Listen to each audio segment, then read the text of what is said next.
الذي لا إله إلا هو هو الله الذي لا إله إلا هو اللهم ارزقنا بالألف ألفة وبالباء بركة وبالتاء توبة وبالثاء ثوابا وبالجيم جمالا. اللهم احفظنا من النفاق والشقاق وسوء الأخلاق. الہ زموږ څخه چې کوم دا خورکۍ د دعا طلب غوښتنه کړې ده، الله ورته کامل صحت شفا ورته نصیب کړي. د ټولو مریضانو سره الله کامله شفا ورته نصیب کړي. الله ټولو مشکلات یې حل کړي د ټولو مسلمانانو سره. الرحمن الرحيم الملك القدوس السلام المؤمن المهيمن العزيز الجبار المتكبر والله الذي لا إله إلا هو الخالق البارئ المصور. بسم الله الرحمن الرحیم. السلام علیکم ورحمۃ اللہ وبرکاتہ. دوستانو ستړي مسئ په دې هیله چې جوړ روغ خوښ او خوشحاله به یاست. رب العزت جل جلاله ما بعد سوکاله او خوشحاله ولره. دوستانو نن بیا هم الحمدلله ختم القرآن لرو، خو د ختم القرآن مخکې موږ الحمدلله د همدغه مرکز لپاره د رڼا مور په مرسته باندې د رڼا مور په برکت باندې رب جل جلاله د اجر ورکړي موږ د قرآن کریم ختم قاعدې او نمازونه د هغه شي چې زموږ په فکر باندې ورته ضرورت و او زموږ په فکر باندې چې دلته د شاګردانو هغه شان د رسیدګي ډېر و، دلته د ډېره پورې دغه ابتدایي شاګردان ډېر راځي چې هغوی کې د نماز او نوراني قاعدې نو اکثر وخت د دوی ډېر زیاتې پکارېږي. نو موږ الحمدلله چې دغه نوراني قاعدې او دغه نوراني قاعدې ټوله مکمل دغه ټول الحمدلله مرکز ته رانیولي دي. رب جل جلاله دې صدقه قبول کړي. او دغه مکمل نمازونه دي، دغه ټول نمازونه دي، دا مو هم د رڼا مور په مرسته باندې او په برکت باندې رانیولي دي چې د دې څخه به شاګردان هغه ابتدایي اسلام زده کوي او کوچنیان شاګردان چې دغه ځای څخه به په نماز کې د منتو بالله څخه نیولی چې ایمان مفصل او ایمان مجمل دی. بیا به د ماښام په وخت کې چې کومه دعا ویل کېږي یا د سهار په وخت کې چې کومه دعا ویل کېږي تر دغه ځای پورې به دغه ټول شیان په دې ځای کې شته. تقریبا 6 کلمې دي او ایمان مفصل او ایمان مجمل. نماز در تاسو ته انشاءالله العزیز معلوم دی، مکمل منځ دی، اللهم انا ده او دعاګانې دي، مسنونه دعاګانې، د روژې د نیولو نیت، د روژې د ماتولو نیت، یعنې په دې کې مکمل ابتدایي اسلام دی. او دغه کوچني شاګردان چې 4 کلن او 5 کلن دي هغه به انشاءالله العزیز دغه ځای څخه زده کوي. کله چې دا امنت بالله په دغه نماز کې زده سوه تر قیامت ورځې پورې چې امنت بالله، لمونځ، کلمه، دعاګانې، دا درود شریف دا څوک وایي الله جل جلاله به رڼا مور ته اجر ورکوي. او ورسره مو تقریبا دغه 10 سفرې موږ دلته یو ختم د قرآن کریم درلودی، بل ختم هم په دې خاطر باندې چې الحمدلله دلته ختمونه ډېر دي او هم موږ همیشه غواړو چې د یوه ختم پر ځای باندې 3 وکړو، د 3 ختمونو پر ځای باندې 4 وکړو، 4 د 5 باندې و.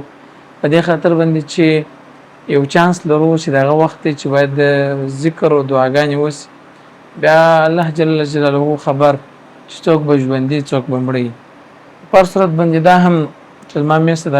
پر میز باندې کوم قرآن کریمونه او کوم نمازونه او کومې قواعد پرتې دي دا د رڼا مور مرسته د الله تعالی دې قبول او منظور ورزو به انشاءالله العزیز ختم القرآن بلرو. د ختم القرآن څخه وروسته به ډوډۍ او د خیرات ترتیب لرو چې موږ به انشاءالله دلې شاګردانو ته ډوډۍ ورکوو نو بیا به برنامه ختموو.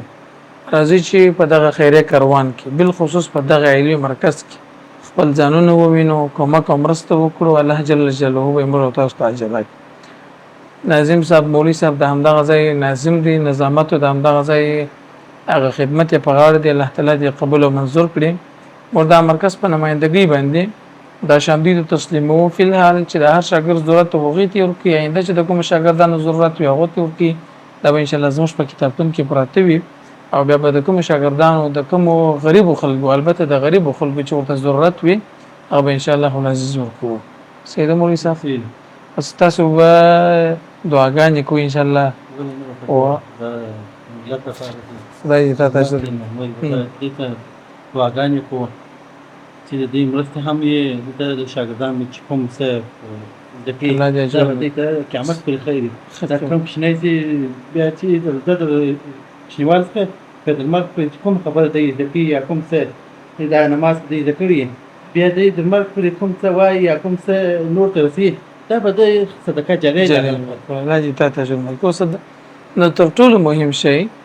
په ژوند کې صدقه جاریه د انسان کوي کنه وی الله پاک جل جلاله به هغه ته ځینې وختونه چې د انسان د ژوند سره د انسان اعمال هم هغه چې قطع په یوازنی عمل چې پته کیږي صدقه جاریه ده زه واقعا په دا شانو باندې چې زه سبب ګرځم ډیر خوشاله کیږم ځکه دا چې دی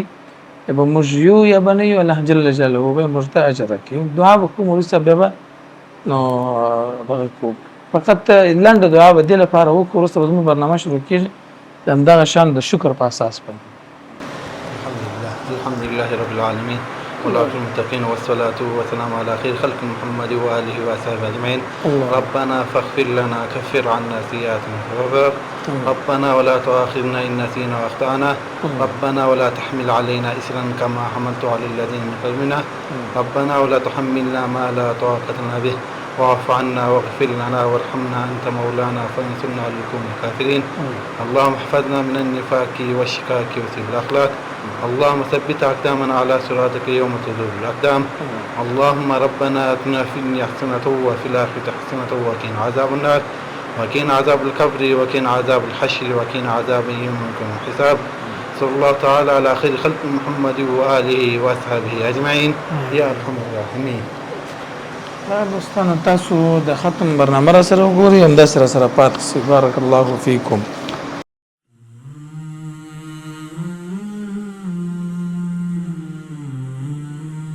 هو الله الذي لا إله إلا هو هو الله الذي لا إله إلا هو هو الله الذي لا إله إلا هو الرحمن الرحيم من القول إلا من ظلم وكان الله سميعا عليما إن تبدوا خيرا أو تخفوه أو تعفوا عن سوء فإن الله كان عفوا قديرا بلى بالحق على باطل الغيب مرة فإذا هو في الحق ولكم الويل مما تصفون نعمتك التي أنعمت علي وعلى والدي وأن أعمل صالحا ترضاه وأصلح لي في ذريتي إني تبت إليك وإني من المسلمين أولئك الذين تقبل عنهم أحسن ما عملوا وتجاوز عن سيئاتهم في أصحاب الجنة وعلى الصدق الذين كانوا يوعدون. الملك القدوس السلام المؤمن المهيمن العزيز الجبار المتكبر والله الذي لا إله إلا هو الخالق البارئ المصور الغفار القهار الوهاب الرزاق الفتاح العليم والله الذي لا إله إلا هو القابض الباسط الخافض الرافع المعز المذل السميع البصير الحكم العادل اللطيف الخبير الحليم العظيم الغفور الشكور العلي الكبير والله الذي لا إله إلا هو الحفيظ المقيت الحسيب الجليل الكريم الرقيب المجيب الواسع الحكيم الودود المجيد الباعث الشهيد الحق الوكيل القوي المتين الولي الحميد المحصي المبدئ المعيد المحيي المميت هو الله الذي لا إله إلا هو الحي القيوم الواجد الماجد اللهم صل على محمد وعلى آل محمد كما صليت على إبراهيم وعلى آل إبراهيم إنك حميد مجيد اللهم بارك على محمد وعلى آل محمد كما باركت على إبراهيم وعلى آل إبراهيم إنك حميد مجيد الله أكبر بسم الله الرحمن الرحيم إذا جاء نصر الله والفتح ورأيت الناس يدخلون في دين الله أفواجا فسبح بحمد ربك واستغفره إنه كان توابا الله أكبر بسم الله الرحمن الرحيم تبت يدا أبي لهب وتب ما أغنى عنه ماله وما كسب سيصلى نارا ذات لهب وامرأته حمالة الحطب في جيدها حبل من مسد الله أكبر بسم الله الرحمن الرحيم قل هو الله أحد لله الصمد لم يلد ولم يولد ولم يكن له كفوا أحد بسم الله الرحمن الرحيم قل هو الله أحد الله الصمد لم يلد ولم يولد ولم يكن له كفوا أحد الله أكبر بسم الله الرحمن الرحيم قل هو الله أحد لله الصمد لم يلد ولم يولد ولم يكن له كفوا أحد الله أكبر بسم الله الرحمن الرحيم قل أعوذ برب الفلق من شر ما خلق ومن شر غاسق إذا وقب ومن شر النفاثات في العقد ومن شر حاسد إذا حسد ختم الله على قلوبهم وعلى سمعهم وعلى أبصارهم غشاوة ولهم عذاب عظيم بسم الله الرحمن الرحيم اللهم آنس وحشتي في قبري اللهم ارحمني بالقرآن العظيم واجعله لي إماما ونورا وهدى ورحمة اللهم ذكرني منه ما نسيت وعلمني منه ما جهلت وارزقني تلاوته آناء الليل وآناء النهار واجعله لي حجة يا رب العالمين صدق الله العلي العظيم وصدق رسوله النبي الكريم ونحن على ذلك من الشاهدين ربنا تقبل منا إنك أنت السميع العليم اللهم ارزقنا بكل حرف من القرآن حلاوة وبكل جزء من القرآن جزاء اللهم ارزقنا بالألف ألفة وبالباء بركة وبالتاء توبة وبالثاء ثوابا وبالجيم جمالا وبالحاء حكمة وبالخاء خيرا وبالدال دليلا وبالذال ذكاء وبالراء رحمة وبالزاء زكاة وبالسين سعادة وبالسين شفاء وبالصاد صدقا وبالضاد ضياء وبالطاء طراوة وبالظاء زفرا وبالعين علما وبالغين غنى وبالفاء فلاحا وبالقاف قربة وبالكاف كرامة وبالكاف كرامة وباللام لطفا وبالميم موعظة وبالنون نورا وبالواو وسلة وبالهاء هداية وبالياء يقينا. اللهم انفعنا بالقرآن العظيم وارفعنا بالآيات والذكر الحكيم، وتقبل منا قراءتنا وتجاوز عنا ما كان في تلاوة القرآن من خطأ أو نسيان أو تحريف كلمة عن مواضعها أو تقديم أو تأخير أو زيادة أو نقصان أو تأويل على غير ما أنزلته عليه أو ريب أو شك أو سهو أو سوء الحال أو تعجيل عند تلاوة القرآن أو كسل أو سرعة أو زغ لسان أو وقف بغير وقوف أو إدغام بغير مدغم أو إزهار بغير بيان أو مد أو تشديد أو همزة أو جزم أو إعراب بغير ما كتبه، قلة رغبة ورهبة عند آيات الرحمة وآيات العذاب، فاغفر لنا ربنا وكتبنا مع الشاهدين. اللهم نور قلوبنا بالقرآن وزين أخلاقنا بالقرآن ونجنا من النار بالقرآن وأدخلنا في الجنة بالقرآن. اللهم اجعل القرآن لنا في الدنيا قرينا وفي القبر مونسا وعلى الصراط نورا وفي الجنة رفيقا ومن النار سترا وحجابا وإلى الخيرات كلها دليلا، فاكتبنا على التمام وارزقنا أداء بالقلب واللسان وحب الخير والسعادة والبشارة من الإيمان. وصلى الله تعالى على خير خلق محمد وآله وأصحابه وأتباعه أجمعين، آمين. وسلم تسليما كثيرا أبدا. سبحان ربك رب العزة عما يصفون وسلام على المرسلين والحمد لله رب العالمين. الحمد لله رب العالمين، والعاقبة للمتقين، والصلاة والسلام على خير خلقه محمد وآله وأصحابه أجمعين.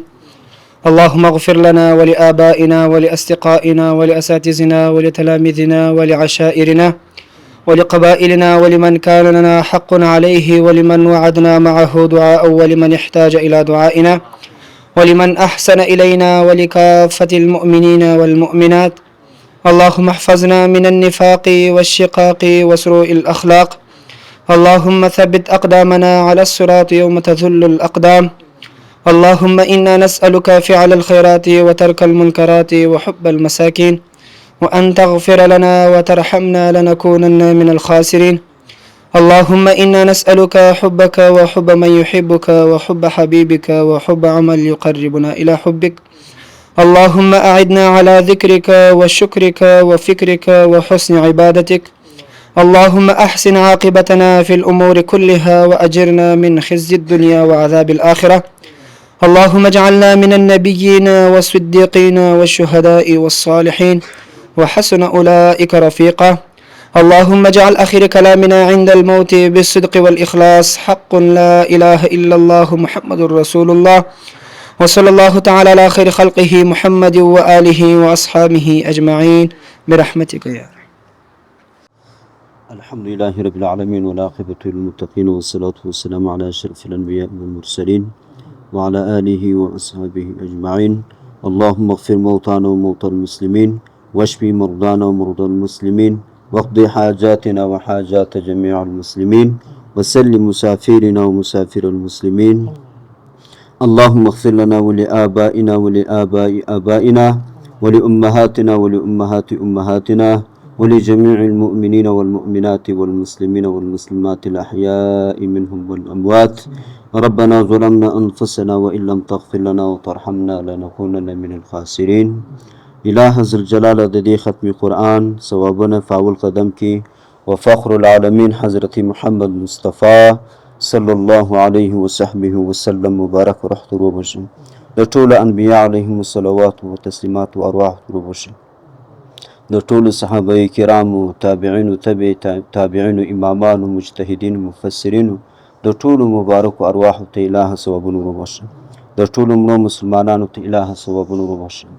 خصوصا إله وطول أمتي مسلمتي ثواب وبشر إله طول مرزان تشفاء عاجل صحتي كاملة تنسبك.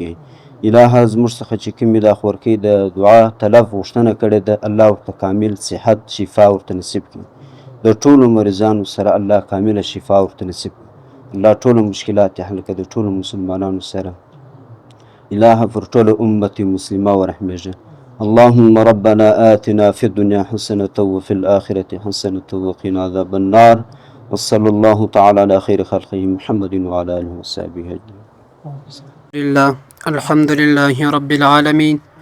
والصلاة والسلام على رسوله خير خلقه محمد وآله وأصحابه وأتباعه وذرياته أجمعين. اللهم أعنا على ذكرك وشكرك وحسن عبادتك. رضينا بالله ربا وبالإسلام دينا وبمحمد صلى الله عليه وسلم نبيا ورسولا. اللهم احفظنا من النفاق والشقاق وسوء الأخلاق. اللهم احفظنا من زوال الإيمان ومن شر الشيطان ومن فتنة مسيح الدجال. اللهم إنا نسألك حبك وحب من يحبك وحب حبيبك وحب عمل يقربنا إلى حبك. ربنا ظلمنا أنفسنا وإن لم تغفر لنا وترحمنا لنكونن من الخاسرين. وصلى الله تعالى على خير خلقه محمد وآله وأصحابه وأتباعه وذرياته أجمعين وارحمنا برحمتك يا رب. دا دوستانو د قرآن کریم ختم او خاتمه دعاګانې رب جل جلاله دې د ټولو مسلمانانو په حق قبول او منظور کړي. الله جل جلاله دې د حاضر مجلس چې کوم ارمانونه کوم مقاصد دي په زړه کې الله تعالی جل جلاله دې په خپل کامل قدرت او کې کوم شاګردان کوم زده کوونکي چې د دې الله جل جلاله دې علم نافع او عمل صالح ور نصیب کړي او کوم ځاني چې قرآن کریم په کوم مقصد او په کوم اراده او غوښتنه باندې کړی دی الله تعالی جل جلاله دې همدا غوښتنه ورته پوره کړي. الله تعالی دې صحت کامل شفا عاجله کامله ور نصیب کړي. نو قرآن کریم دې چې د ټولو مشکلاتو د حل لپاره رب جل جلاله په دربار کې یو لوی دلیل او لوی حجت او سبب ګرځي. الله تعالی جل جلاله دې د همدغه کلام برکت باندې زموږ استاد مریضانو ته زموږ استاد ټول هغه غوښتنو هغه مقاصد ته شرعي مقاصد ته روا حاجتونو ته چې زموږ استاد په فکر او په فامیلونو او په کورونو کې د الله تعالی دې پوره کړي. نو ان شاء الله العزیز موږ د خیرات ترتیب هم نیولې دي د همدغه مور په مالی ملاتړ باندې. نو دا کوم دلیل چې تکون کې و شاګردان حافظان او هغه ته ان شاء الله د غرمې ډوډۍ د لیور کول کېږي او بیا به رخصتي شي.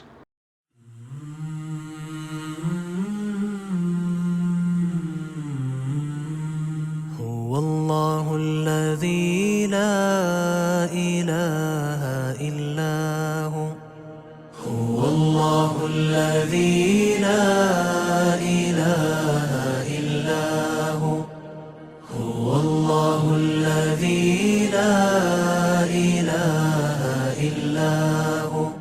الرحمن الرحيم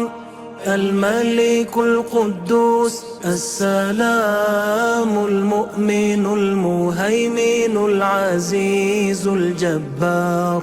المتكبر والله الذي لا إله إلا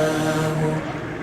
الخالق البارئ المصور الغفار القهار الوهاب الرزاق الفتاح العليم والله الذي لا إله إلا هو القابض الباسط الخافض الرافع المعز المذل السميع البصير الحكم العادل اللطيف الخبير الحليم العظيم الغفور الشكور العلي الكبير والله الذي لا